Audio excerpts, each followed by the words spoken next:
राजू श्रीवास्तव के बारे में आज हम आपको एक ऐसी बात बताने जा रहे हैं जो आप में से शायद बहुत ही कम लोगों को पता होगा या फिर जिन्होंने अखबार, टेलीविजन या विकिपीडिया के जरिए पढ़ा या सुना होगा। हर आदमी के जीवन में संघर्ष होता है, हर आदमी कुछ बहुत ज्यादा संघर्ष करके आगे बढ़ता है। उन्हीं में से एक थे राजू श्रीवास्तव।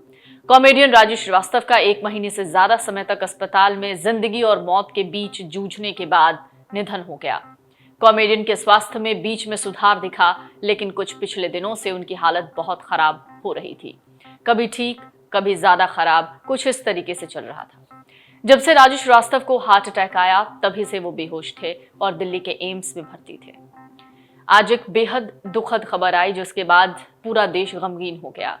हर दिन राजू श्रीवास्तव अपने किसी न किसी शोज या अपने किसी इंस्टा रील या फिर किसी पोस्ट के जरिए हंसाया करते थे, और आज वही हंसाने वाला शख्स सबको रुलाकर चला गया।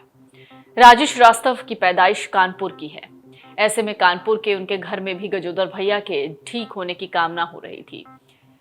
इसी बीच चलिए आपको कॉमेडी किंग की जिंदगी के कुछ ऐसे किस्से बताते हैं जो शायद आपको जानने चाहिए और शायद ही आपके लिए प्रेरणा स्रोत भी बनेंगे। कानपुर की गलियों में जन्मे थे राजू श्रीवास्तव, वहां से निकले माया नगरी। ये सफर बहुत मुश्किल था और कह सकते हैं कि किसी के लिए भी उतना आसान नहीं रहा होगा, चाहे राजू श्रीवास्तव ही क्यों ना हो। ये लंबा सफर तय करने वाले राजू श्रीवास्तव ने अपने टैलेंट के दम पर लोगों के दिलों पर राज किया। कॉमेडी के बेताज बादशाह गजोदर भैया के नाम से मशहूर राजू श्रीवास्तव आज इसी नाम से जाने जाते हैं। 25 दिसंबर 1963 को जन्मे और कानपुर में उनके पिता का नाम था रमेश चंद्र श्रीवास्तव। राजू श्रीवास्तव के पिता एक मशहूर कवि हुआ करते थे और कहीं ना कहीं कला उनके घर से उन्हें आई थी। वो बलाई काका के नाम से कविता करते थे, यानी राजू श्रीवास्तव के पिता बलाई काका के नाम से कविता कहा करते थे। एक इंटरव्यू के दौरान राजू श्रीवास्तव ने कहा था कि बचपन में उनको कविता सुनाने के लिए कहा जाता था तो वो बर्थडे में जाकर कविताएं सुनाते थे। 1982 में राजू श्रीवास्तव मुंबई चले आए और यहाँ से शुरू हुआ उनका कभी न खत्म होने वाला संघर्ष। वही संघर्ष उन्होंने वेंटिलेटर पर भी दिखाया पूरे 41 दिन तक। शुरुआती दिनों में वो अपना गुजारा करने के लिए ऑटो रिक्शा चलाते थे। इसके बाद उन्होंने फिल्मों में छोटे छोटे रोल्स किए। राजू श्रीवास्तव ने बॉलीवुड में अनिल कपूर की फिल्म तेजाब के जरिए एंट्री की। इस फिल्म में उन्होंने कॉमेडी रोल के जरिए खूब सुर्खियां बटोरी। उसके बाद तो जैसे राजू श्रीवास्तव की किस्मत बदल गई। उन्होंने सलमान खान की फिल्म मैंने प्यार किया में ट्रक क्लीनर का रोल किया। ये छोटे छोटे रोल जो उन्हें आगे बढ़ाते रहे। इसके अलावा उन्होंने शाहरुख खान के साथ भी फिल्म बाजीगर में कॉलेज स्टूडेंट के रोल में काम किया। इसके अलावा आमदनी अट्ठनी, खर्चा रुपया में बाबा चिन चिन चू, वाह तेरा क्या कहना में बनने और असिस्टेंट का रोल भी निभाया था। मैं प्रेम की दीवानी हूं में शंभू, संजना के नौकर जैसी छोटी छोटी भूमिकाएं निभाई। सबसे खास बात यह रही कि राजू श्रीवास्तव किसी भी रोल को निभाने के लिए, चाहे वो छोटा हो या बड़ा, वो मुंह नहीं बनाते थे। जाहिर है जो संघर्ष करता है उसे काम छोटा दिया जाए या बड़ा, उससे कोई मतलब नहीं होता, वो बस काम जानता है। राजू श्रीवास्तव को अमिताभ बच्चन बहुत पसंद थे। बिग बी की शोले फिल्म राजू भैया को बहुत अच्छी लगती थी और इसका असर भी उन पर हुआ। ये फिल्म देखने के बाद उन्होंने अमिताभ बच्चन की तरह बोलना, उठना, बैठना सब शुरू कर दिया।